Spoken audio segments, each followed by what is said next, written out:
So in this video, I'm going to go over a couple of the materials that I use in weapon construction.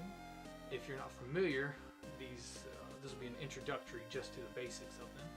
And then I would like to go over my actual weapons and describe how I created them and the evolution of them. Starting off with the material is the glue. Most foam weapon construction is done with DAP contact cement. This is the best glue, pretty much hands down, to adhering foam to itself or to a core. Now, the cores. Your cores will likely be a PVC conduit. This is a 1/2 inch. Some are 3/4 for the larger weapons, and then others would use fiberglass rods.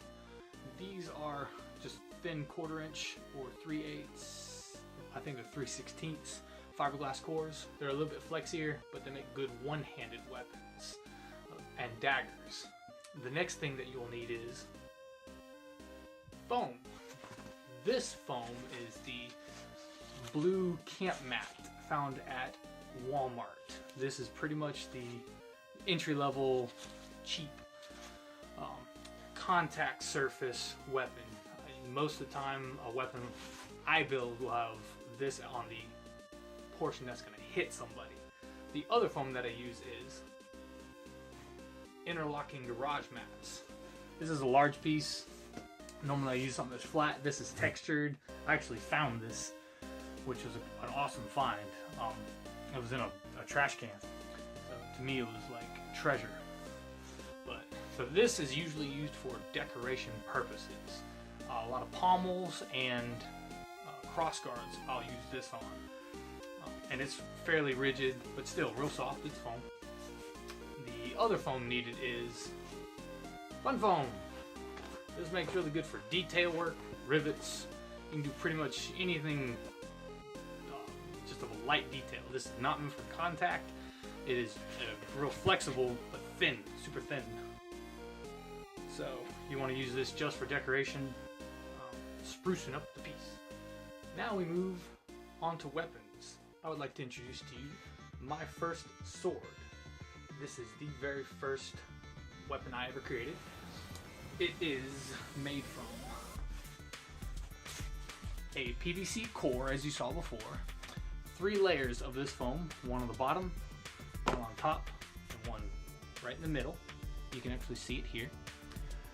The little dip in here was where I took one of these pieces of foam to make a blade, and to get the conduit to fit in here I actually had to kind of valley a piece of this to lay my conduit into, and then I put the piece surrounding it and then valleyed one to go on top.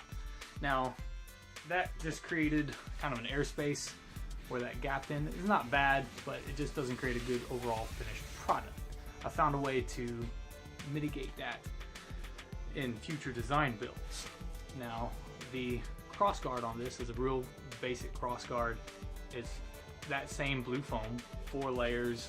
It's real big, but it makes for a single product buy. That way you don't have to get any other different foams.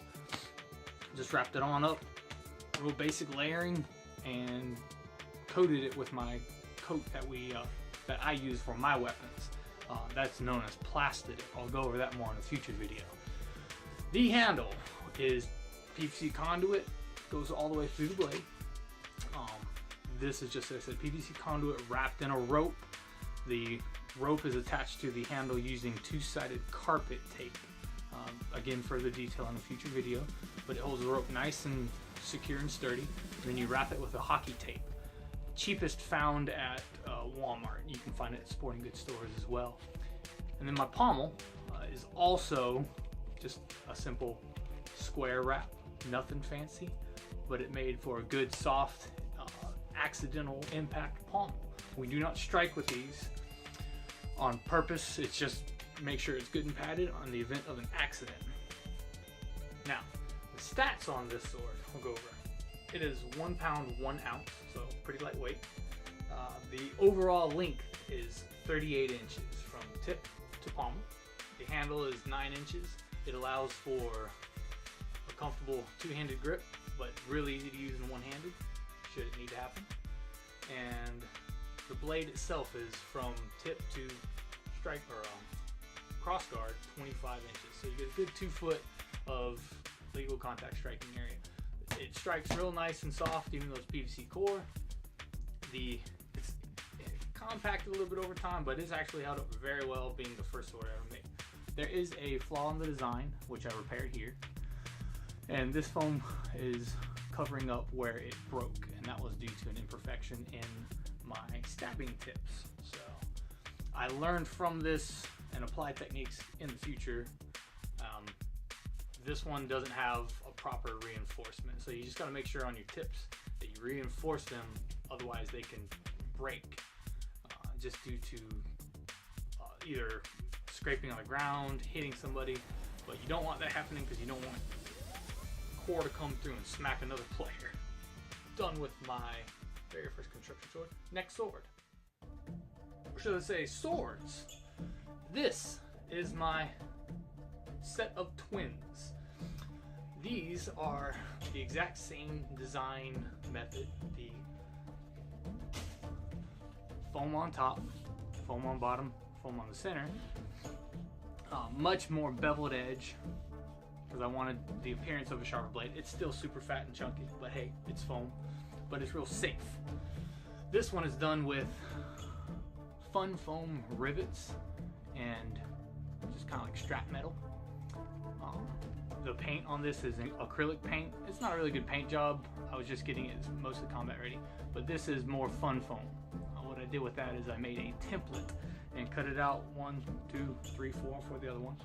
And then when I just glued everything on, coated it, it gave it a real nice look. The handle is again rope around hockey tape, but I just went over this with duct tape, and I was real lazy, never finished it. I need to finish the handles, and my pommels ended up getting kind of loose, so I need to redesign those to make sure they stick onto it. The stats on these. This is a lightweight sword. It comes in at 8 ounces. It's very light. The fiberglass core is on the inside of this one, which drops it significantly.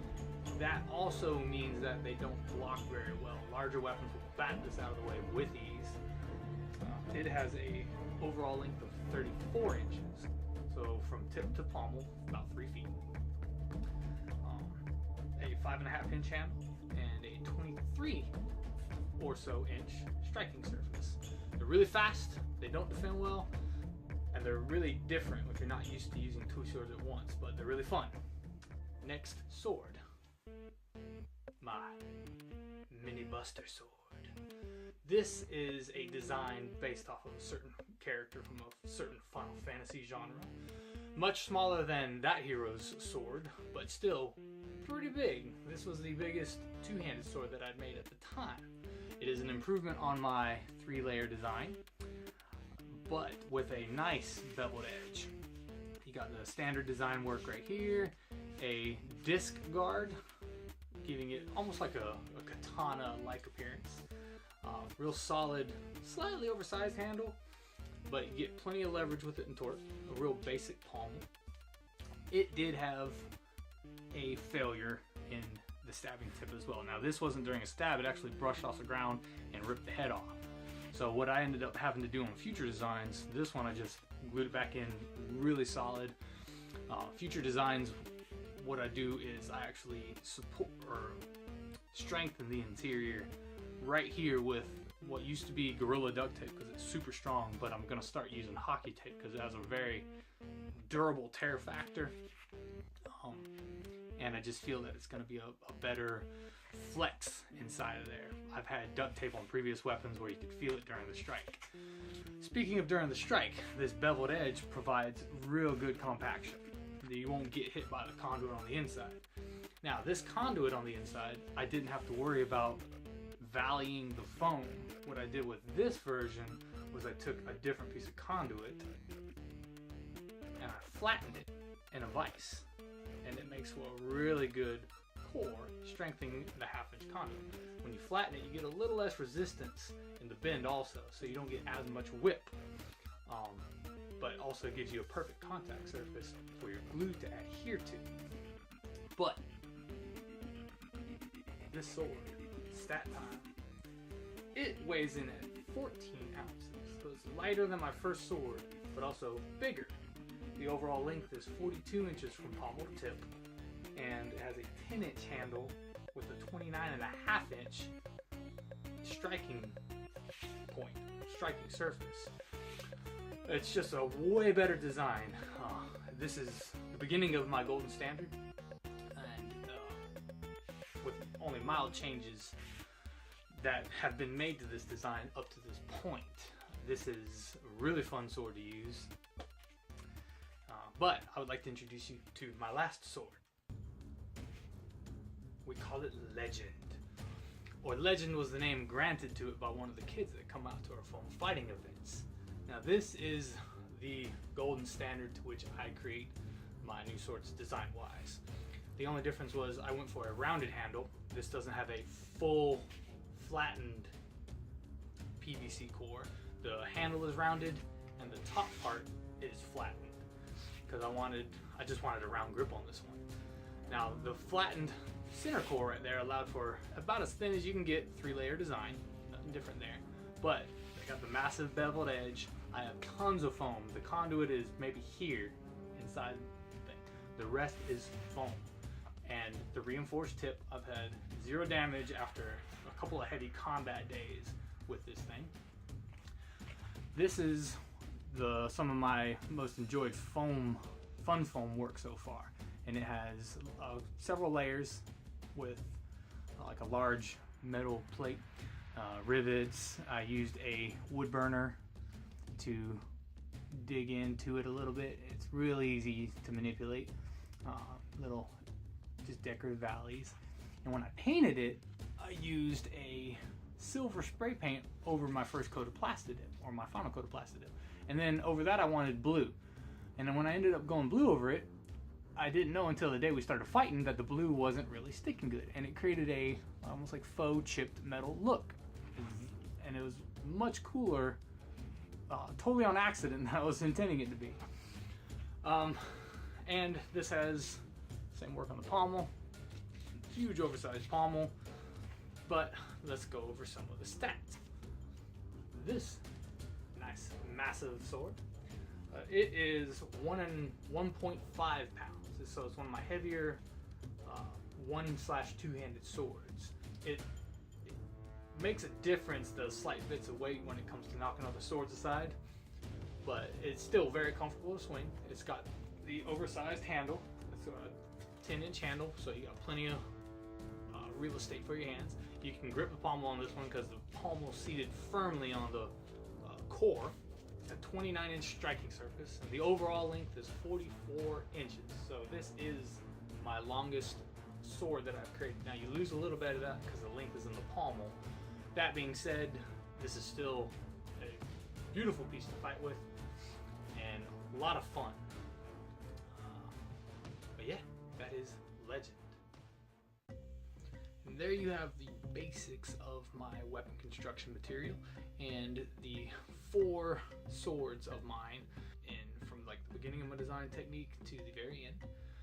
I will be going into further weapon construction design in the future. I have additional combat videos to come.